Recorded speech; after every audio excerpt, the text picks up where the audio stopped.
Opendoor. How has this been in terms of operating this business and guiding it as an investor? This is one of your great successes, but man, this has been hard.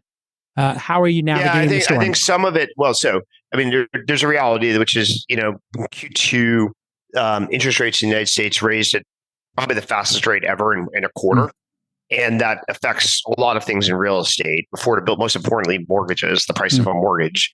And that's what most people can decide, dictates what most people can afford, which indirectly affects the house price because prices have to come down to stabilize where the market is. So 1 quarter of massive interest rate hikes at an accelerating pace like that is pretty challenging. However, I would say after that quarter and before that quarter, in some ways, the company has completely mismanaged communicating what's actually going on. So it just defies my belief that there are actually 2 Twitter accounts that very accurately, by people who are not professionals, one's a surgeon, I forget what the other one does for a living, but not tech professionals, that accurately describe what's going on with Opendoor. At least 10x better than the company does. Hello and welcome to the first episode of the Datador podcast in 2023. I wonder who Keith was talking about there. Yeah, I have no idea who he was talking about. Definitely not about us. Yeah, definitely not us and Thomas. Welcome to the first episode of 2023. As always, we gonna cover the newest news around Opendoor in the prop tech space.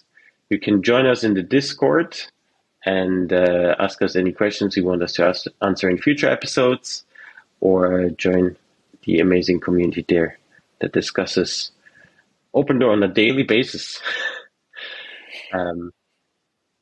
2023 will be a big year for the housing market as well as for Opendoor. We in the beginning here we saw a clip from Keith being on the This Week in Startups podcast with Jason, and he kind of had a little bit of a rant about what he thinks about Opendoor's recent decisions. What do you think about that, Tyler? Yeah, I think Keith is frustrated about the level of communication that's been coming out of Opendoor's camp.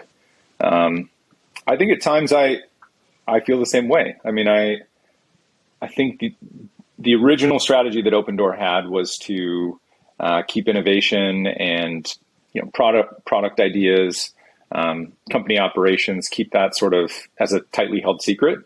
And I think there's some Amazonian DNA behind that. It's a very similar business strategy.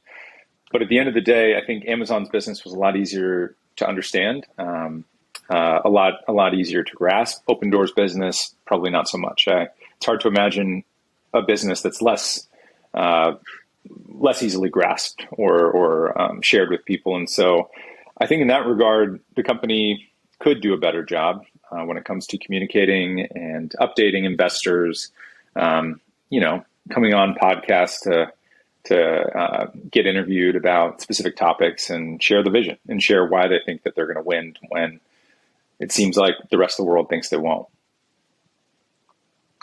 Yeah, I think Keith specifically criticized the communication last year as things were happening. We didn't really hear anything outside of earnings calls, and even on earnings calls, it was kind of a snapshot in time.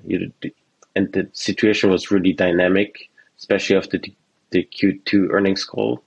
It probably would have made sense to give a one-on-one explanation of what this housing crash looks like. Because I mean, even the data around this is not very transparent. There's so many different headlines that cite different data points. Some are talking about sales data, which is like a month delayed or more. Then some are talking about listings data. Like for somebody that is just casually observing the market, it's probably very confusing and even more confusing for our Opendoor shareholder that doesn't understand the dynamics there. Yeah. I mean, I think just sitting down with someone from the team to say like, hey, this is why we struggled so much, and this is why we made the decisions to honor our contracts, and this is what we would do if this happened again, or new safeguards, new learnings, like all of these elements, I think would be really powerful for the thesis, because there are some people, ourselves included, that try to highlight the difficulties of this past year and sort of these extenuating circumstances. But that's not our day job, right? Like that's not what we don't work for Opendoor. We're certainly not being paid by Opendoor. And so you'd think that someone from their camp would be able to, facilitate a narrative to talk about those things. And I think Keith is expressing that. He's also frustrated because this was originally his idea. This is something that has been living in his brain for decades now. And some things happened this past year that really fundamentally weren't supposed to happen, or at least it would have been great if it didn't happen so early in Opendoor's life cycle. And so I think that, combined with some recent leadership changes and performance and just radio silence from the communications team, I think all of those add up to a frustrated Keith. Yeah, he still seemed very positive on Opendoor itself, at least on the podcast, obviously pointing at recent purchase cohorts that are performing a lot better, as we talked about before. But yeah, you mentioned on Twitter he also had some comments about the board and recent decisions, which likely point to appointing Kerry Wheeler as the CEO. I mean, it's quite clear that, Keith is at a VC company that's called Founders Fund. It's quite clear that he would have liked to see Eric be the CEO for the foreseeable future, and he's not a fan of CFO-led companies. So it's kind of the first time he went with that opinion public. Yeah. And yeah, I thought I was a little surprised. I was a little surprised that he shared that kind of so casually on Twitter. I think I'm not necessarily as dogmatic about saying that only founders can lead companies well, right? I think there's been a lot of examples of people who didn't found a company who came in and led it the right way. That said, rarely is that person from a strictly finance background, at least outside of banking. And I think the other thing that, he probably didn't like is Eric leaving the board. And I don't like that either, right? Like, that doesn't make any sense to me. That was kind of a shock to see that happen. Eric is a visionary. He was a CEO. He took the company public. He was a founder. So seeing him leave the board, that I like less actually than the transition of Kerry to CEO and Eric to president of Marketplace, because truthfully, I think at its core, Opendoor is a finance company. Eric probably, should just be heads down focused on product and the marketplace. And that's what he's doing, right? He's sort of unfettered now. He's been unleashed to go work on Marketplace, and Kerry can focus on getting this company back in the black, which is sort of the job of the CFO. And so I don't mind all of that necessarily. And I do think we've talked about this before, right? That this is probably not a permanent thing, right? Like this is probably a measure, during a very uncertain time for the company's balance sheet, and a critical inflection point for Opendoor to extend into this marketplace model. And so in that regard, it makes sense. But longer term, I agree. It would be nice to have the founder back at the helm, assuming that marketplace is solved and the company's in a safer position financially. Yeah, with marketplace and the ambitious goal of powering 30% of Opendoor sales, and that countdown now kind of starting. They have 12 months left to probably probably 10x, 20x the current volume on first party transactions. How feasible is that 30% goal from your perspective? I'm skeptical, truthfully. So much has to be done before that could make any sense, right? Like currently sitting at a little over a dozen listings on the third party marketplace. And let's say conservatively, let's say that Opendoor sells 2,000 homes a month, right? For the entirety of 2023. Let's say they sell roughly 25,000 homes. So if we get to 30% of all of that, we'll say that we're at 8,000, right? For homes sold through the third party marketplace. I think they've sold a handful so far. So the idea of that happening at this point seems almost impossible. Early evidence that it could happen would be if we start seeing them scaling it up in different marketplaces, right? We're currently only in 3 marketplaces in Texas. Texas is Opendoor's largest state of transactions, I believe, or at least it's usually 1 or 2. But they're not even active with their marketplace in all of the cities that they're active in Texas right now. They're in 52 markets, I believe. So being only in 3 markets and they have 52 and they want to get to 30%, they're not even in 30% of their markets right now. So basically just winding that all back, I'm saying they've got a steep hill to climb to get to 30% by this time next year. Yeah, it's also interesting to look at what 30% of marketplace sales really means. I mean, it talked about currently almost 20% of their sales going through institutional sales.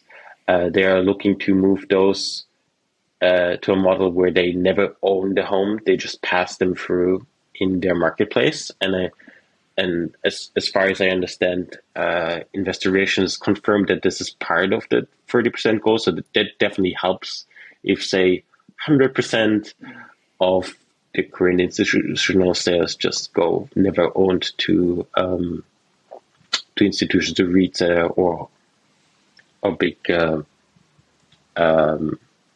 homeowners. But that's still a lot of infrastructure that needs to be built. And we don't have insight into that. Like, it could be that they have been selling a ton of homes for that model. It's hard to imagine, but it's something that we cannot track because the home is never owned by Opendoor. The other thing is they also explicitly said that exclusive sales of first party inventory are not part of that 30%. So it's really just third party sales where Opendoor never owns the home, which they just collect a 5%. Yeah. So with institutions, it makes the goal a lot more attainable, but without exclusive sales, first party sales, it makes it a lot less attainable on the other half of those marketplace sales. Right. Yeah. The next few months will be quite exciting. I would expect them to launch more markets by the end of Q1 at least. Hopefully more features, something that attracts more buyers. I wonder where the big bottleneck right now is. If it's really on the buyer audience, which they seem to be doing a good job on because we are seeing quite a good amount of first party sales, or on the funnel for new homes that need to be listed. Yeah, I think right now the 2 things that Opendoor, I'd say priority 1 and 2 for Opendoor, are integration with the Zillow partnership and scaling this marketplace model. I will say, let's say for example that Opendoor gets nowhere close to their 30% market share for their third party product. Let's say they only get to 20%, right? The economics of that 20% for the scale that Opendoor's at are still tremendous, right? Like it's still lifting contribution profit margin by hundreds of millions of dollars, right? So I think that's the good news, right? I'm not so necessarily concerned about a specific number. Like I want Opendoor to end at 35% or 25% market share. I really just want to see that they have product market fit with this marketplace, because if they do, I still believe they're the only one that can build it. So if they're the only one that can build it and they actually get traction with it, the security of the long-term business is much more assured. Yeah, assuming they only get 20%, it still shows a scalable business. And if it takes another 6 to 12 months to get to 30 plus percent, that's still valuable.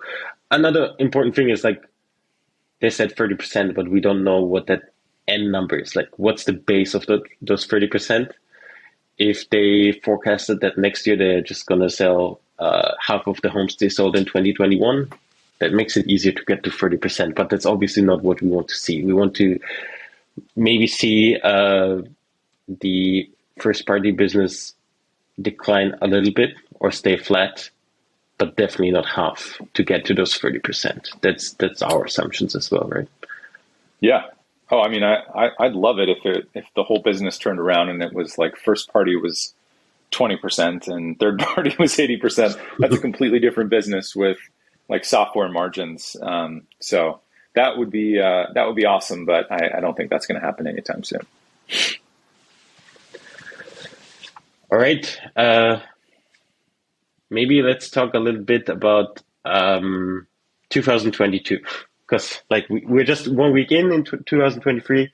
I guess we can mention we are 1 week in 2023. We already have some anecdotal data that buyers are coming back, at least in a few markets. We saw some tweets from Reuters in Phoenix of just having really, really packed open houses, which is a good sign. It's no hard data. It could be just that those homes were really popular, or that people didn't have much to do in the first year of January. But it might be a sign that 2023 might not be as bad as initially anticipated. I mean, we're still at a very low amount of listings overall nationwide. It's still a market that can turn around quite easily just because of the very little inventory out there.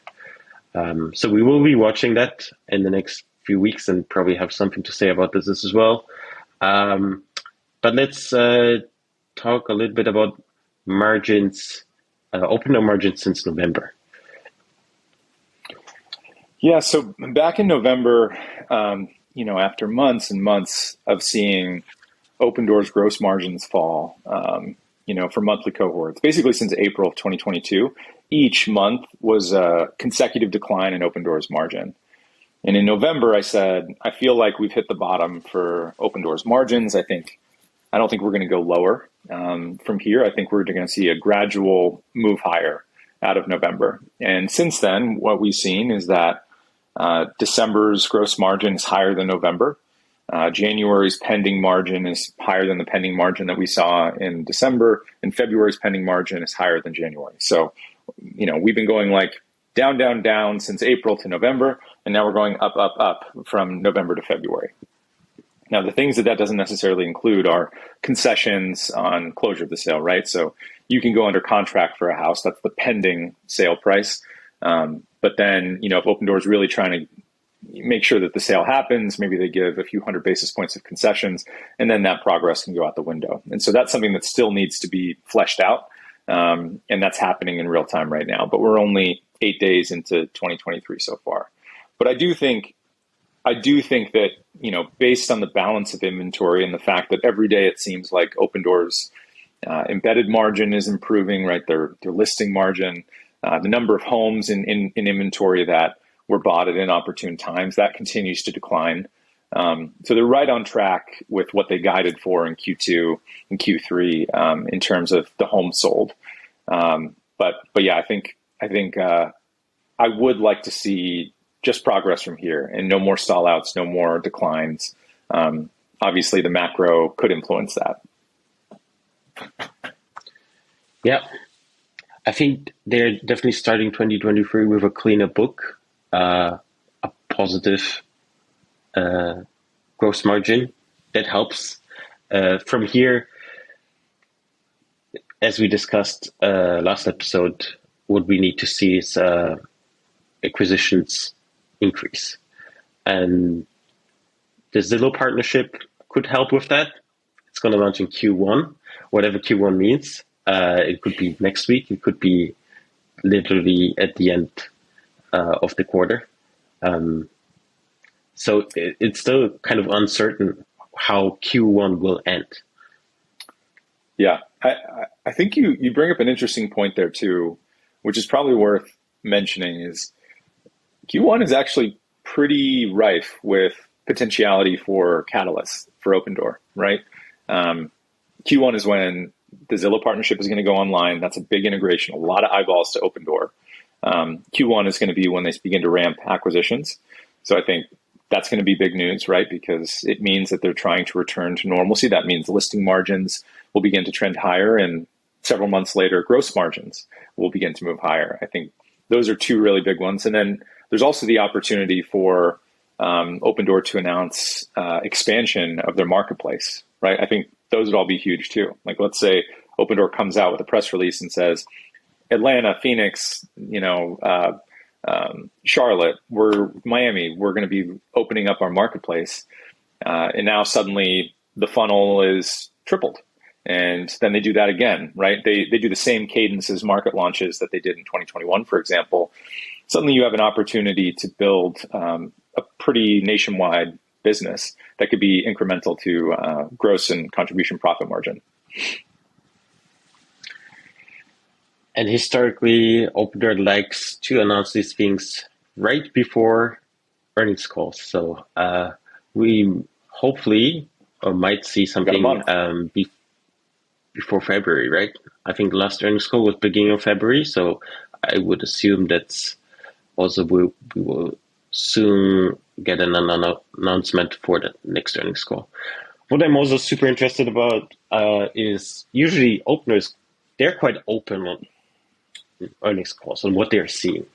And if you look at the Q2 earnings call where they realized they had really, really bad inventory on their hands, and they were quite open with it and predicted how the rest of the year would kind of shake out.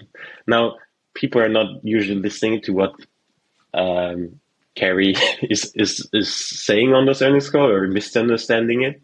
It's not always very clear from the wording how it will be. But like in the next earnings call, we should see how we should see an indication how Opendoor sees the next 3 months play out, or the next 6 months play out, which I'm really looking forward to.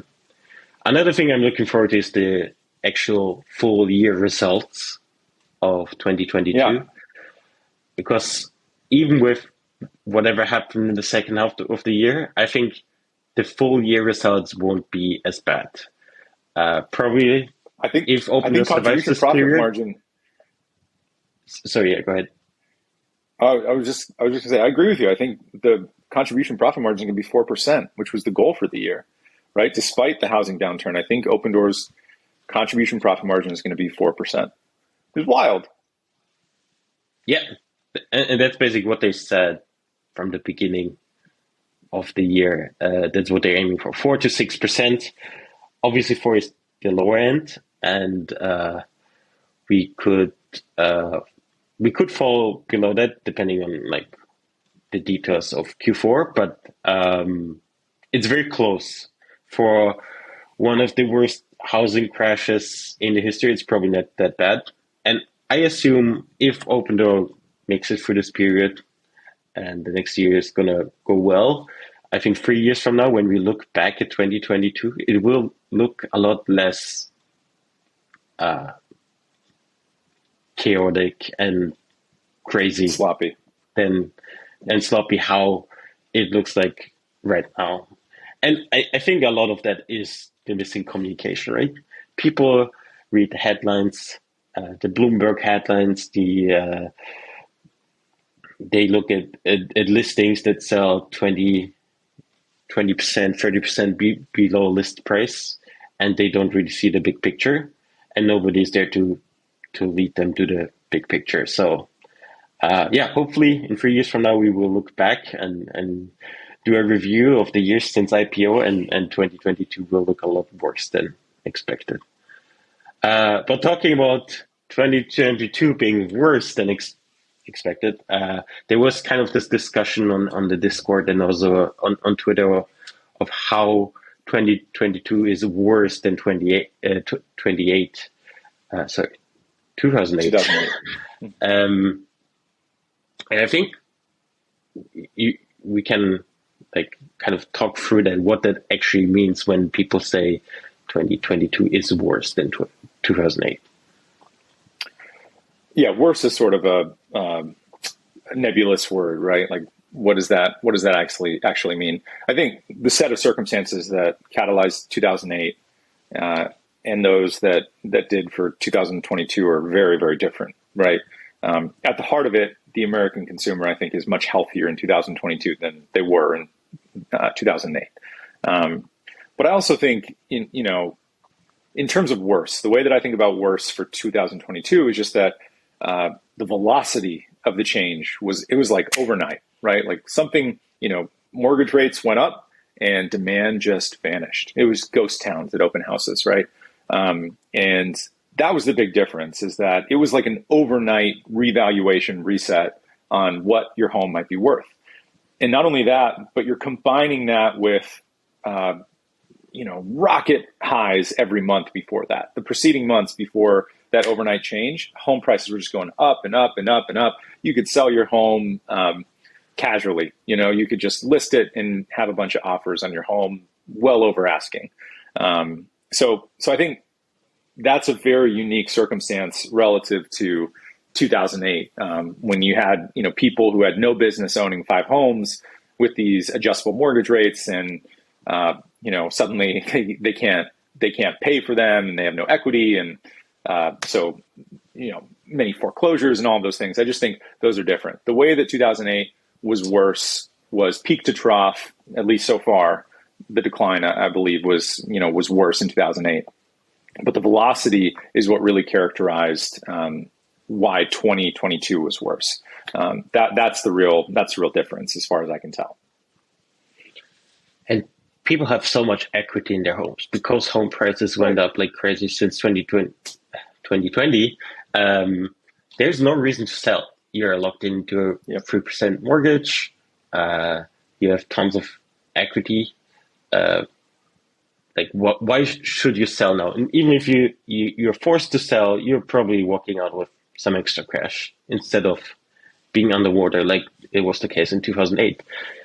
So we had a lot of forced volume in 2008, where foreclosures, or people had to sell because they couldn't finance their 5 homes anymore. Where now, it's like you said, it's ghost town, right? It was ghost town for a lot of the end of 2022. 2022. Now for 2023, we're starting with still almost record low inventory. Nobody really knows where things are going. Obviously, there's recession fears out there, but people are still in a quite good financial situations, and people need homes. We're all-time high in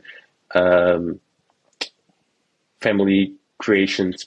People want to live in homes, and there's only a limited amount of homes available. Yep. And I think you also touched on one of the major differences between 08 and 22 as well, which is, like, to understand home prices, you have to understand supply and demand. And supply is has such a huge impact on home prices in the United States. And so in 2008, when you have people who can't afford all the homes that they have, that meant that there were sellers like crazy. They're unloading inventory. And so supply just kept going up and up in 08, which meant that home prices were going down because there was no demand, right? There was just a ton of homes in the market, which meant that you had this really negative effect on home prices, which allowed home prices to drop more than most other periods in modern US history. Fast forward to 2022, the opposite is true, right? There's so few homes on the market. There's such limited supply because people are locked in with these great mortgage rates. It's not adjustable. It's a fixed mortgage rate, so they don't have to sell. They don't have to refinance. They're just going to sit with their home and wait it out, right? And so, on the one hand, that means there's less supply available for buyers. But on the other hand, that also means that less supply is going to have a buoying effect on home prices. So it's like a backstop in 2022, which is why ultimately I think, we're not going to see as big of a peak to trough decline in this housing crisis. The only thing that really motivated the change in home prices is mortgage payments. It had nothing to do with the availability of homes. So that's the big difference. Is I think '08, the main driver of home price decline was supply. In 22, the main driver of home price decline is mortgage rates. And depending on where you think mortgage rates are going to go, I think home prices will follow. Yeah, it's so hard to price homes now as well. There's no comps available because nothing is moving. You have sellers that are sitting on tons of equity that are not really forced to sell. They probably have all the time in the world to sell. They probably choose quite a high price that they're used to from past years. And buyers are also not budging in paying overpriced homes because mortgage rates are over 6%, or at times they were over 7%, which is insane. It's hopefully 2023 will look a little bit better in terms of volume. But there, with limited supply again, it's going to be hard to get volume up. Yeah. I think you're touching on exactly the reason that 2023 is going to be such a weak year for transaction volume, which is another issue for Opendoor, right? In 2022, we had home price declines very rapidly. That's bad for Opendoor. And then in 2023, we have a much lower amount of transactions. That's also bad for Opendoor because, their business is a percent of total U.S. home transaction GMV. And so as that goes down, so does Opendoor's share, at least in regard to their first party business. When I used to think about Opendoor's opportunity in such a time, my argument was that Opendoor was growing so fast that, going from 6 to 5 million homes sold in a year, Opendoor's growth rate overcomes that. And so they're at least flat to slightly higher year over year. But I think the direction we're going is more like a 30+% decline in total number of transactions. And Opendoor has definitely took their foot off the gas with regards to growth. And so my early expectation going into the year is flat to down, most likely down in terms of overall home sales for Opendoor in 2023. Yeah, I guess the bull case was always that in a down market, Opendoor will be able to still buy a ton of homes, invest in marketing, and gain market share. Now the problem is in this situation they were caught offhand with a lot of inventory. They need to cut costs, cut marketing, and take the foot off the pedal and slow down. To be seen is if that is a temporary slowdown, or if with the tailwinds of low inventory and the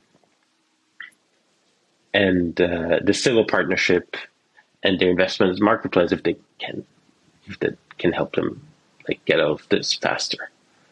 Yeah, it's interesting to think about it in retrospect because we've had the benefit of being able to learn a lot more about U.S. residential real estate since we started covering Opendoor, because there's so many elements of its business that's touched by home builders and REITs and single family rentals and mortgage rates, right? And I think when I was first thinking about Opendoor's business model, you're sort of thinking about total GMV and the number of transactions that take place. But it's remarkable how influential mortgage rates were for home prices in 2022 and how fast they changed them, right?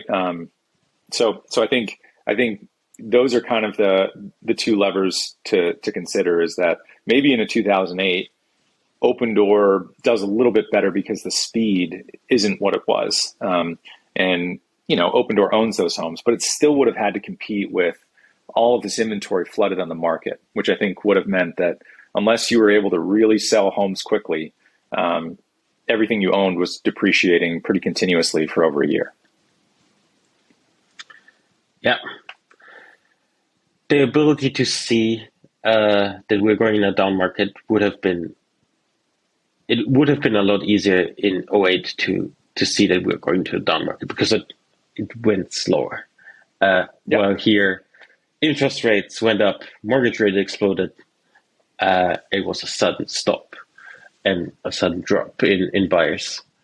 So they went from buying a shit ton of homes to buying to needing to sell a shit ton of homes without a transition between.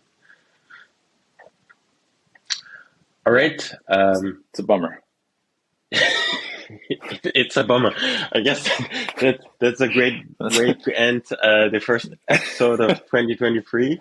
2022 very cheerful bummer. And optimistic episode. Yeah. But it's an exciting time. It's definitely not boring. I think that's the most positive aspect here. I think nobody can tell you right now how 2023 ends. There's nobody out there that can tell you like where interest rates will be, how the economy will look like, how the housing market will look like, or how the war in Ukraine will look like. Everything is on the table. Everything is possible. Right. That's a good point. No one knows how 2023 is going to end. Yeah. All right. With this, we end our first episode of 2023. And we're back on a weekly schedule. So you should see us again next week. Make sure to join our Discord channel. You can find it on datador.io/community. You can ask us questions at podcast@datador.io as well. And if you're interested in Opendoor's, in our prediction of Opendoor's Q4 results, you can also find them on datador.io, and we probably will talk about them in a few weeks as well, and take a look at the whole year 2022 for Opendoor. All right. See you next week. Bye. Cool. Thanks for having me on your show, Sebastian. You're welcome.